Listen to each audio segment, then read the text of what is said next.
Captain Hansel stood on the bridge of the Terra's Hope, watching the stars drift past the main screen.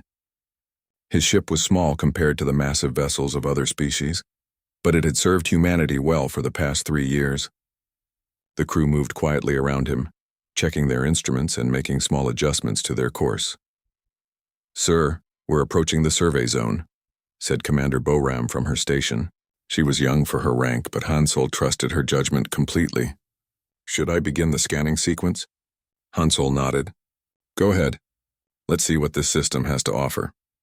The Terra's Hope was one of 12 human exploration ships working the Outer Rim territories. Their job was simple: map new star systems, look for resources, and check for signs of intelligent life. It was peaceful work, and most of the galaxy saw humans as good at this kind of thing. They were traders and diplomats, not warriors. That was exactly what Earth wanted them to think. The scanner results appeared on Boram's screen. 3 planets in the habitable zone, sir. The second one shows signs of water. No artificial signals detected. Good work, Hansel said. Send the data back to Earth and mark this system for future colonization surveys. A soft chime interrupted them. The communications officer, Lieutenant J-Ho, looked up from his console with a puzzled expression.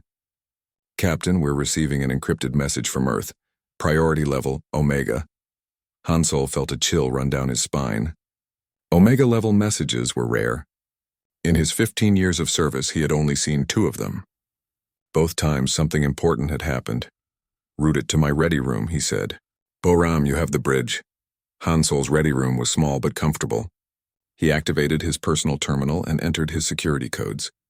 The screen flickered, then displayed the seal of Earth Command. Admiral Taemin's face appeared, looking older and more tired than Hansel remembered. "Captain Hansel," the Admiral began, "by the time you receive this message, the situation in the galaxy has changed. The hegemony has launched attacks on 3 worlds, including New Busan colony. 2,000 civilians are dead."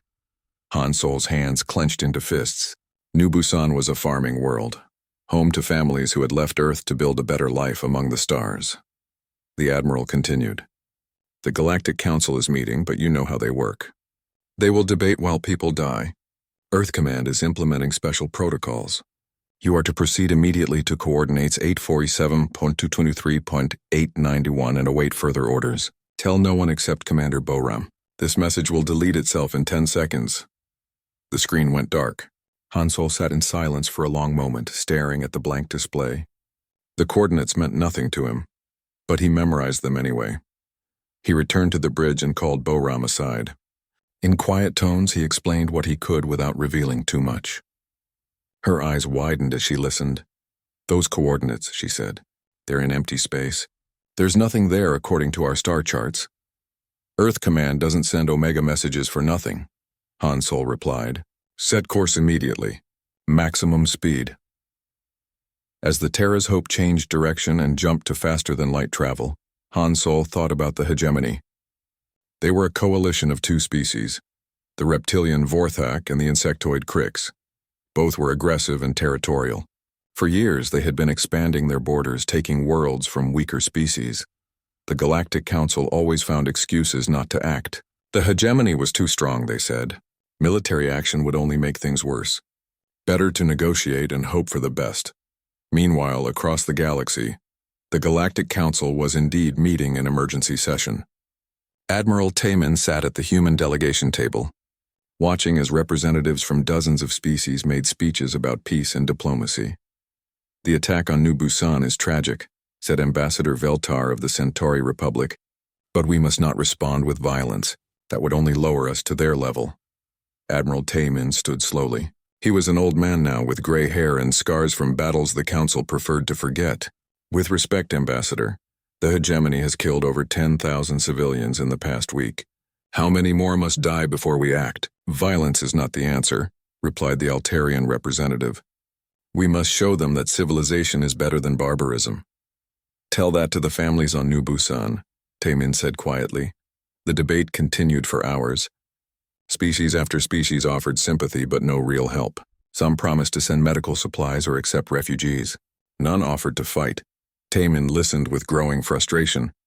Humanity had been part of the Galactic Council for 50 years. In that time, they had proven themselves as diplomats and traders. Human colonies were peaceful and prosperous. Human ships carried aid to disaster zones and helped settle disputes between other species. What the galaxy didn't know was that humanity had been preparing for this day since they first reached the stars on Earth. In a secure bunker beneath the Pacific Ocean, scientists and engineers worked around the clock. Project Goliath had been active for over a century, hidden from the galaxy's prying eyes. Every breakthrough in human technology, every new discovery, every innovation had been secretly channeled into one goal: the day when diplomacy would fail. Dr. Yun Ho, Director of Advanced Projects, reviewed the latest reports from the Titan shipyards. The construction was ahead of schedule. More importantly, the weapon test had exceeded all expectations. Humanity's greatest secret was almost ready. Back on the Terra's Hope, Han Sol paced his ready room while the ship traveled through hyperspace. Commander Boram had updated him on the galactic news feeds. The hegemony was claiming that New Busan had been harboring terrorists. It was a lie, but lies were easier than truth in politics. "Captain," Boram's voice came through the intercom. "We're approaching the coordinates. You should see this."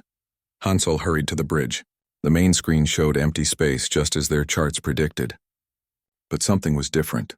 The stars seemed to bend and twist in impossible ways. "Sensors are detecting massive gravitational anomalies," reported the science officer. "There's something out there, sir." "Something big? How big?" Han Sol asked. "Bigger than anything in our database. The mass readings are off the scale."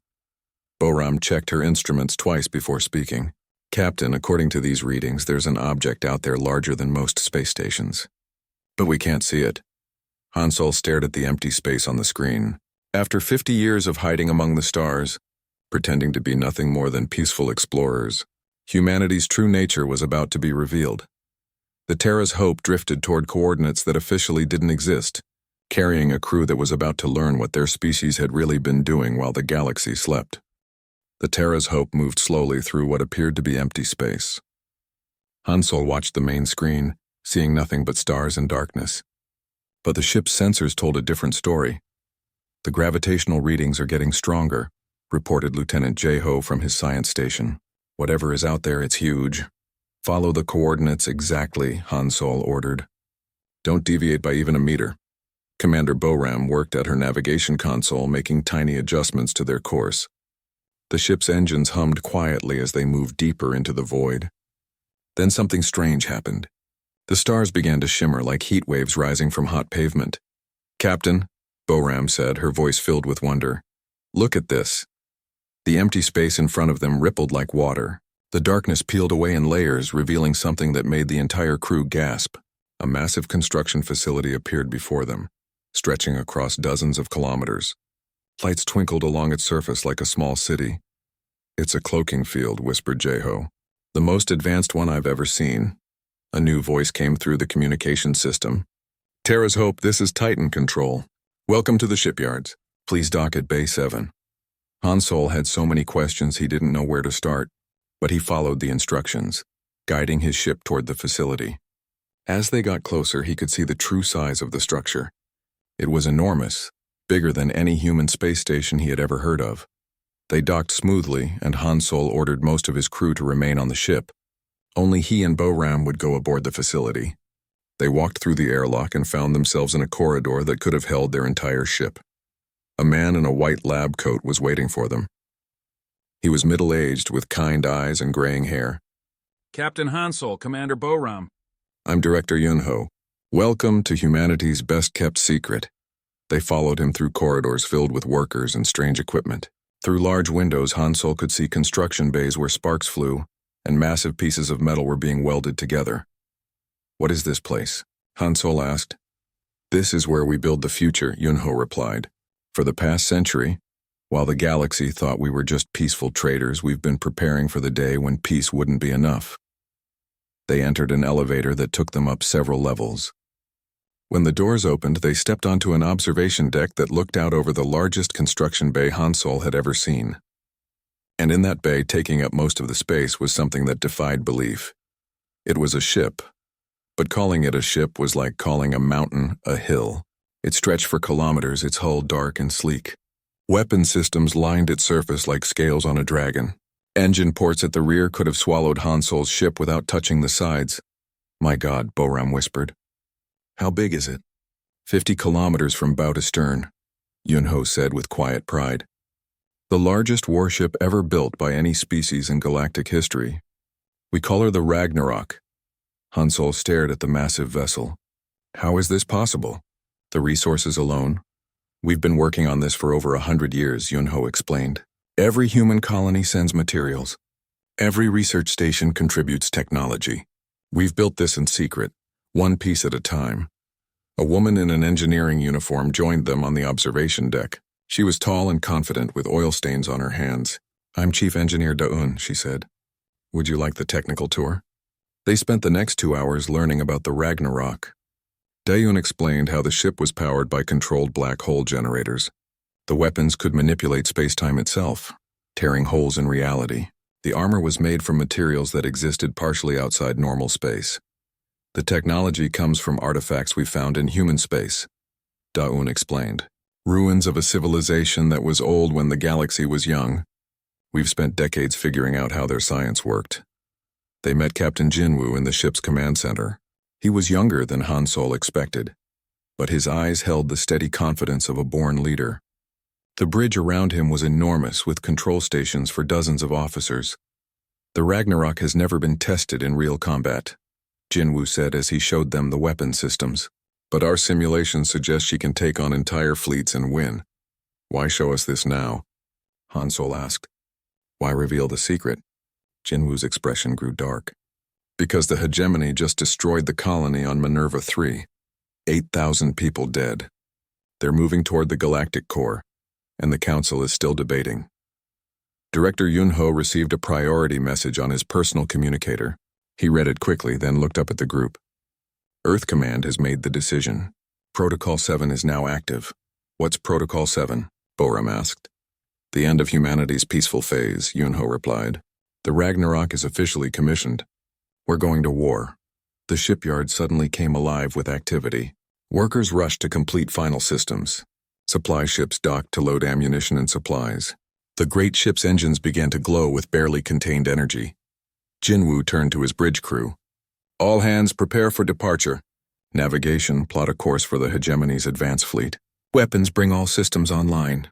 Communications, send a message to Earth Command. Tell them the Titan is awake. Han Solo watched in amazement as the massive ship prepared to leave its berth for the first time. Systems that had been tested only in simulation were now coming online for real. The bridge hummed with quiet efficiency as the crew prepared for humanity's most important mission. Captain, Daun said to Jinwoo, the black hole generators are stable. We have full power. Weapons systems are online, reported the weapons officer. All batteries ready. Navigation has a course plotted to the battle zone, said the navigator. We can be there in 6 hours. Jinwoo nodded slowly. Then let's go remind the galaxy why humans survived the Ice Age. The docking clamps released with a sound like thunder. The Ragnarok moved slowly away from the shipyard, its massive bulk seeming to bend space around it. As it cleared the station, the ship's engines lit up like newborn stars. Back on the Terra's Hope, Han Solo watched through the viewports as the largest warship in galactic history accelerated toward its first battle. He thought about all the times other species had patted humans on the head like children, treating them as harmless and naive. That was about to change. Commander Boram stood beside him, staring at the place where the Ragnarok had disappeared into hyperspace. Sir, what happens now? Han Solo smiled grimly. Now, Boram, the galaxy learns what happens when you threaten humanity's children. In the depths of space, the Ragnarok tore through dimensions toward its destination. Its arrival would mark the end of one age and the beginning of another. The age when humanity revealed its true nature to the stars. Captain Jinwoo stood on the bridge of the Ragnarok as his crew prepared for their first mission. The massive ship hummed with power, its systems coming alive after decades of waiting in the dark. Navigator Sujin, report, he said calmly. Course plotted for the Verdania system, sir, she replied from her station. The hegemony fleet is attacking the agricultural colonies there. We'll arrive in 5 hours and 43 minutes. Jinwoo nodded. Around him, his bridge crew worked with quiet efficiency. These were humanity's best officers, chosen from millions of candidates. Weapons Officer Kyung-ho checked his targeting systems. Communications Specialist Hae-won monitored galactic news feeds. Each person knew their job perfectly. Computer, activate Admiral Dong-hyun protocol, Jin-woo said. The ship's AI came online with a familiar voice. Admiral Dong-hyun had died defending Earth 30 years ago, but his personality lived on in the Ragnarok's computer systems. Good morning, Captain. All systems are operating within normal parameters. It's good to finally stretch our legs. The Ragnarok moved through hyperspace faster than any ship in galactic history. Its engines didn't just push it forward. They folded space itself, allowing the massive vessel to travel impossible distances in hours instead of months. Deep in the ship's engine room, Chief Engineer Dae-yoon monitored the black hole generators. Each one was the size of a building, containing forces that could power entire star systems. The technology was beyond anything the galaxy had ever seen. Engineering to bridge, she reported. All power systems stable. We're running at 60% capacity and holding steady. Only 60%, asked Jin-woo. Sir, if we went to full power right now, we'd probably tear a hole in space-time, Da-eun replied with a slight smile in her voice. Meanwhile, across the galaxy, the Ragnarok's activation sent shockwaves through subspace that every advanced species detected. On the Hegemony command ship, Supreme Commander Vextar stared at his sensor readings with confusion. What do you mean, impossible energy signature? He demanded of his science officer. Sir, our deep space sensors detected a massive power surge from human space. The readings suggest a ship with more firepower than our entire battle fleet. Vextar laughed, a harsh sound that echoed through the bridge. Humans, those weak merchants and farmers? Your sensors must be broken. But other species weren't laughing. The Altarians detected the same energy surge and immediately began evacuating their border worlds. The Centauri Republic called an emergency council meeting. Ancient species that had ruled space for thousands of years suddenly felt very small. The Ragnarok dropped out of hyperspace at the edge of the Verdania system. Through the main view screen, Jin-woo could see the battle already raging. Hegemony ships surrounded the peaceful farming world, bombarding the surface with weapons designed to break planetary shields. Tactical analysis, Jin-woo ordered. Tactical Officer Min Seo worked quickly at her console. 500 enemy ships, sir. 12 world-breaker dreadnoughts, 50 heavy cruisers, and the rest are destroyers and frigates. They're arranged in a standard siege formation. Any survivors on the planet? Yes, sir. The planetary shields are still holding, but they won't last much longer. Jin-woo studied the tactical display. 500 ships was a large fleet by galactic standards. The Hegemony had brought enough firepower to crack a moon. Against any normal opponent, it would have been overwhelming. The Ragnarok was not a normal opponent. Communications. Open a channel to the lead Hegemony ship, Jin-woo said. Hae-won worked at her station. Channel open, sir. Hegemony vessels, this is Captain Jin-woo of the human ship Ragnarok. You are attacking an innocent world. Withdraw immediately or face the consequences.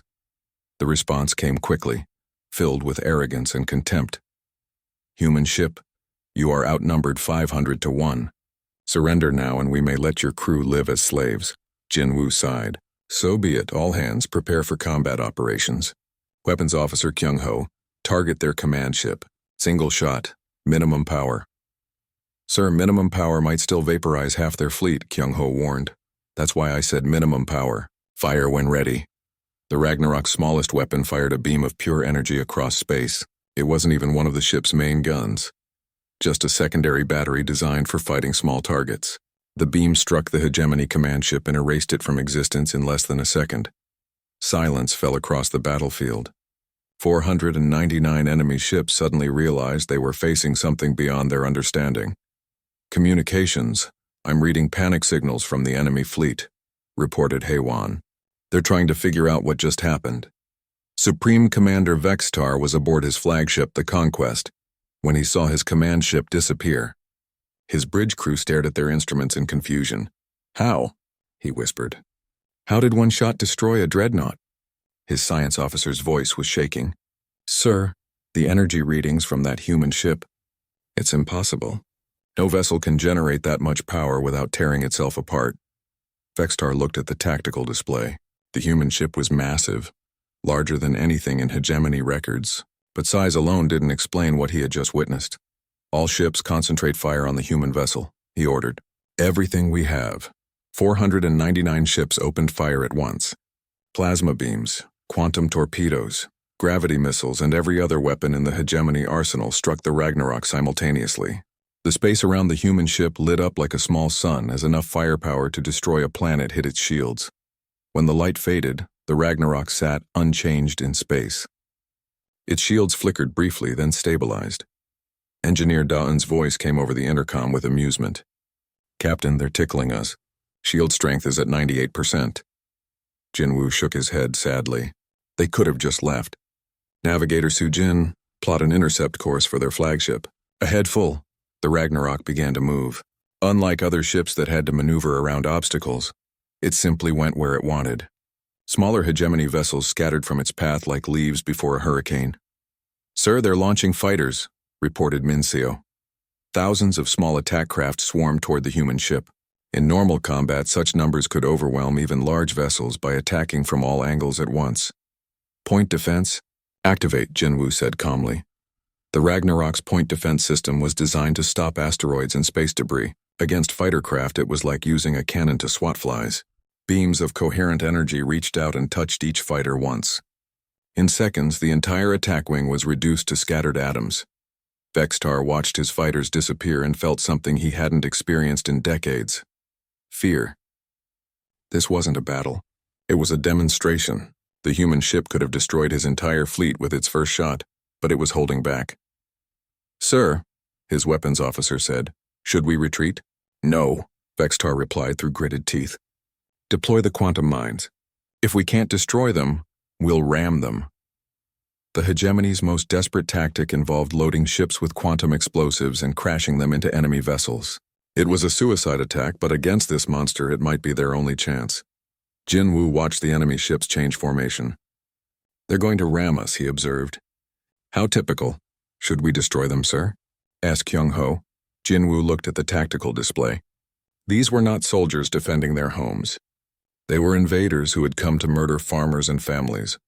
They had made their choice. "No," he said quietly. "Let them come. It's time for a full demonstration." Supreme Commander Vextar watched his fleet form up for their final attack. Over 400 ships loaded with quantum explosives accelerated toward the human vessel. It was madness, but facing this impossible enemy, madness might be their only hope. "All ships maximum speed," he ordered. "Target their engines. If we hit them all at once, we might break through their shields." Captain Jinwoo observed the approaching fleet with calm interest. Tactical Officer Minseo, analysis of their attack pattern. "Standard suicide run, sir," she replied. "They're hoping to overwhelm our defenses through sheer numbers. Each ship is carrying enough explosives to crack a small moon." "How quaint," commented the AI voice of Admiral Dong-hyun. "They still think size and numbers matter against technology like ours." Jinwoo turned to his weapons officer. "Kyung-ho, prepare main battery 1 for demonstration fire. Single shot, quarter power." "Sir, are you sure? Quarter power could destabilize local space. The galaxy needs to see what we're capable of. Fire when ready." The Ragnarok's main weapon began to charge. Deep in the ship's core, forces that existed at the edge of reality were gathered and focused. The weapon didn't just fire energy. It fired pieces of space-time itself. Around the galaxy, every species with advanced sensors detected the power buildup. On distant worlds, scientists stared at their instruments in disbelief. The energy readings were impossible. No known technology could generate that much power without creating a black hole. The charging process took 30 seconds. 30 seconds during which space itself seemed to hold its breath. Stars flickered as gravitational waves rippled through the system. On the planet below, people looked up at the sky and saw the very fabric of reality shimmer. Vextar's fleet was halfway to their target when they realized something was wrong. Their instruments went wild as space around the human ship began to glow with impossible light. "What are they doing?" screamed the science officer. "I don't know," Vextar replied, but his voice was steady. He was a warrior, and he would die like one. The Ragnarok fired. The beam that emerged from its main gun was not made of light or energy. It was a piece of reality itself, torn from one place and hurled at another. Where it touched space, space ceased to exist. The beam punched through dimensions, creating a tunnel that connected this location to somewhere else entirely. The leading edge of Vextar's fleet simply vanished, not destroyed, not vaporized, but erased from existence. The weapon's effect rippled outward in all directions, catching ship after ship in its wake. Those vessels lucky enough to be on the edges were merely torn apart by gravitational forces. Those in the center simply stopped being.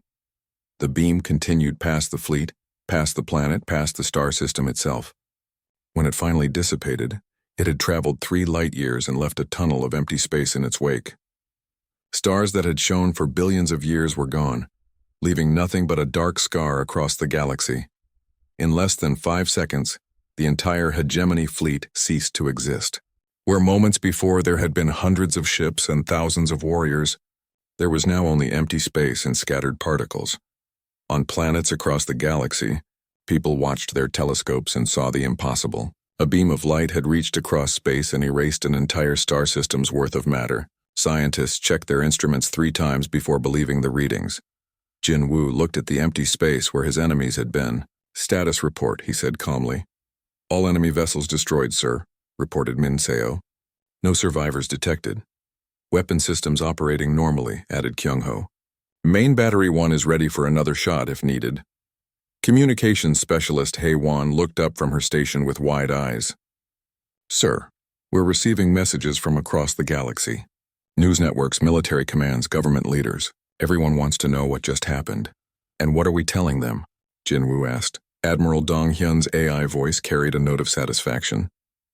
"That humanity has been preparing for this day since we first looked up at the stars. Send a message to all galactic frequencies." Jin Woo nodded. "Open channels to all networks." The main view screen changed to show Jin Woo's calm face.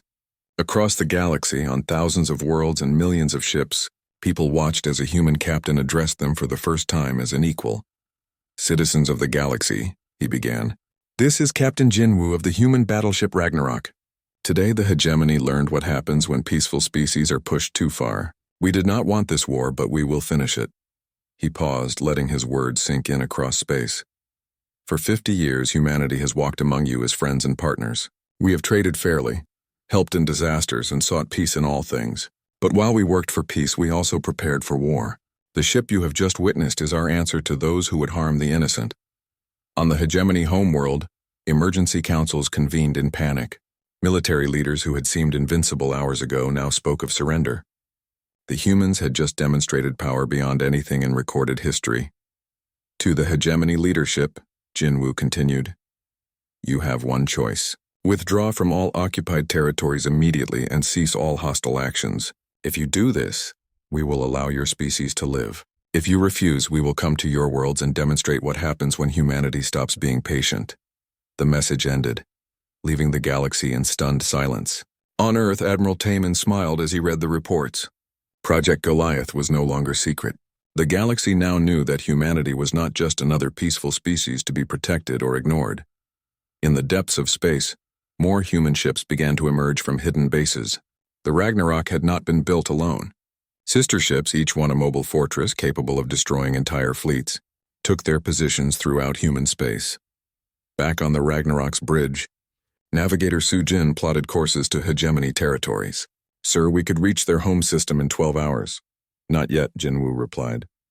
"Let them think about what they've seen. Sometimes fear is more effective than force." Chief Engineer Dayun reported from the engine room. "Captain, all systems performed perfectly. We used less than 1% of our total capability." Jin Woo nodded. The demonstration had been exactly that, a demonstration. The Ragnarok carried weapons that could crack planets and shields that could withstand stellar explosions. What the galaxy had just witnessed was humanity holding back. Communications specialist Hae-won received another priority message. "Sir, message from Earth Command. Admiral Taman is requesting a full report." "Tell the Admiral that Project Goliath is complete," Jin Woo replied. "The galaxy knows we exist. Now we wait to see how they respond." On planets across known space, children played with toy spaceships while their parents watched the news with new understanding. The peaceful humans who brought medicine and food to disaster zones also commanded ships that could rewrite the laws of physics. The galaxy had learned a new truth. The most dangerous species was often the one that chose to be peaceful until it chose not to be. And for the first time in galactic history, humanity was no longer the junior member of civilization, they were its guardians. The hegemony's response came within hours. Across their territory, military bases went silent. Fleets that had been preparing for conquest suddenly changed course toward their home worlds. On the capital planet of Vorthak Prime, Supreme Leader Kessitar called an emergency meeting of the High Council. "Report," he demanded, as his advisors filed into the war room. General Zexmon, the hegemony's top military strategist, looked pale despite his reptilian features. "My lord, our advanced fleet in the Verdania system has been eliminated." "Eliminated? By whom?" The Galactic Council finally found some courage. "No, sir. By a single human ship." Kessitar's laughter died in his throat. "Impossible. Humans barely have a real military." "The energy readings from their weapons suggest otherwise," replied the science advisor. "They tore a hole in space itself, sir. 3 light-years of empty void where their beam passed. It's beyond anything in our scientific understanding." Kessitar stared at the tactical display showing the aftermath of the battle. Where his fleet had been, there was nothing. Not debris, not wreckage, just empty space. Meanwhile, on Earth, Director Yunho stood in the Project Goliath command center, watching reports flood in from across the galaxy. Every major news network was running stories about humanity's hidden strength. Military analysts tried to explain how one ship had destroyed an entire fleet. "Sir," his assistant reported, "we're receiving surrender requests from 12 hegemony worlds. They're asking for human protection." Yunho nodded. It was beginning exactly as they had planned. "Forward those requests to Admiral Taman and activate the rest of the fleet." Across human space, 6 more ships like the Ragnarok powered up their engines. Each one had been hidden for decades, waiting for this moment.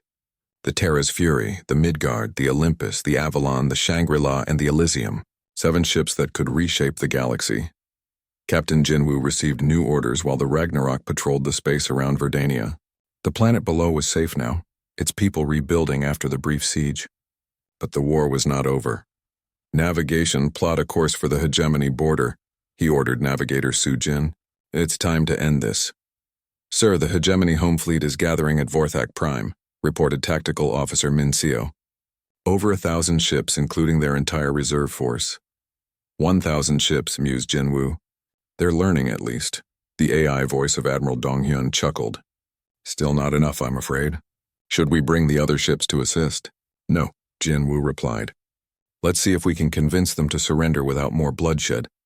The Ragnarok entered hegemony space 12 hours later. As it traveled toward the capital system, hegemony ships fled before it like a plague of locusts. Entire battle groups abandoned their positions rather than face the human warship. But at Vorthak Prime, Supreme Leader Kessitar had made his decision. If humanity thought they could intimidate the hegemony with one ship, they were wrong. He had assembled every vessel under his command, creating the largest fleet in galactic history. "They may have destroyed our advance force," he told his generals, "but they cannot stand against our entire military might. When they arrive, we will show them that numbers still matter." The Ragnarok dropped out of hyperspace at the edge of the Vorthak system. Jinwoo studied the tactical display and shook his head. Over 1,000 enemy ships waited in formation around the planet. "They really don't understand," he said quietly. Communications specialist Heiwan opened channels to the hegemony fleet. "Hegemony forces, this is Captain Jinwoo. I'm offering you one final chance to surrender. Withdraw from all occupied territories and we can end this without further bloodshed." Kessitar's voice crackled over the speakers, filled with rage and defiance. "Human, you face the might of an empire that has conquered 100 worlds. Your single ship means nothing against our numbers. Surrender now or be destroyed." Jinwoo sighed. "So be it. All hands prepare for combat operations. Kyungho, target their flagship with main battery 2. Full power this time." "Sir, full power?" Weapons Officer Kyungho looked concerned. "That could affect nearby star systems. They had their chance for peace. Fire when ready." Chief Engineer Daun's voice came from the engine room. "Captain, I should warn you.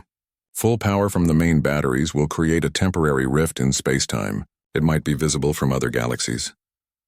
"The galaxy needs to understand what we're capable of," Jinwoo replied. "Proceed." The Ragnarok's second main gun began to charge. This time the process took a full minute. Space around the ship started to glow with an impossible light that hurt to look at directly. Reality itself began to bend and warp as forces beyond imagination were gathered and focused. On the hegemony ships, sensor operators watched their instruments go insane. The power readings from the human vessel exceeded anything in their databases. Some of the younger officers began to panic. "All ships attack now while they're charging their weapon," ordered Kessatar. 1,000 ships opened fire at once. Every weapon in the hegemony arsenal struck the Ragnarok simultaneously, creating an explosion that lit up the entire system. The energy output was enough to sterilize a planet. When the light faded, the Ragnarok sat unchanged in space. Its shields had not even flickered. "Impossible," whispered Kessatar. "Nothing could survive that." Engineer Dayun's amused voice came over the Ragnarok's intercom. "They're still tickling us, Captain. Shield strength at 99%. Main battery charged and ready," reported Kyung-ho. "Fire," Jinwoo said simply. The weapon that emerged from the Ragnarok's gun was not energy or matter. It was compressed space-time itself, fired like a bullet across the void. Where it passed, space-time folded inward, creating a tunnel that connected this location to another dimension entirely. The beam struck Kestar's flagship and kept going. It passed through the ship without slowing, through the planet behind it, through the star system itself. When it finally stopped, it had traveled halfway across the galaxy, leaving a corridor of twisted space in its wake. But the beam had done something else. As it passed through normal space, it had pulled pieces of that space along with it. The hegemony flagship, the planet, 3 nearby moons, and half the enemy fleet were dragged into the dimensional tunnel and deposited somewhere else entirely. The surviving hegemony ships found themselves facing empty space where their home world had been moments before. "Communications, open all channels," Jinwoo ordered. His face appeared on screens across the galaxy once again. "Citizens of the galaxy, the war is over. The hegemony homeworld has been relocated to a distant part of space where they can no longer threaten innocent people. Their military has been disbanded. Any remaining hegemony forces have 24 hours to surrender or face similar relocation." He paused, then continued. "To all species watching this broadcast, humanity offers the same choice we gave the hegemony: peace or the consequences of refusing peace. We prefer to be your friends and partners, but we will be your guardians whether you like it or not." Within hours, surrender messages poured in from across hegemony space. Entire fleets abandoned their positions. Colonial governors declared independence from their former masters. The empire that had threatened the galaxy for decades crumbled in a single day. 6 months later, Captain Hansol stood on the bridge of his new ship, the Terra's Fury. It was one of the new Titan-class battleships, sister to the Ragnarok. Through the main view screen, he could see Earth in all its blue-green glory. "Admiral," came Commander Boram's voice from behind him. She had been promoted too and now served as his first officer. "The construction reports from the Titan shipyards are complete. All 7 ships are operational." "Good," Hansol replied. "How many species have requested defensive alliances?" 43 at last count, sir. The Galactic Council is considering a complete military restructuring with human ships as the primary peacekeeping force. Hansol nodded. It was not the future any of them had expected 6 months ago. Humanity had gone from junior members of galactic civilization to its guardians in a matter of hours. Director Yunho joined them on the bridge, looking tired but satisfied. "The secret is out," he said. "No more hiding, no more pretending to be weak. The galaxy knows what we are now." "And what are we?" asked Boram. "We are what we've always been," Hansol replied, watching ships move through Earth's orbital traffic. "We are the species that survived ice ages and plagues, that reached for the stars despite every obstacle. We are the ones who chose to be peaceful until peace was no longer enough." He turned from the view screen to face his crew. "We are humanity, and the galaxy will never forget the day we stopped hiding." Far across space, on 1,000 worlds, children played with toy spaceships. The most popular toy was always the same: a model of humanity's Titan battleship. The ship that had shaken the galaxy and reminded the universe that the most dangerous predator was often the one that chose to graze peacefully in the field until something threatened its young.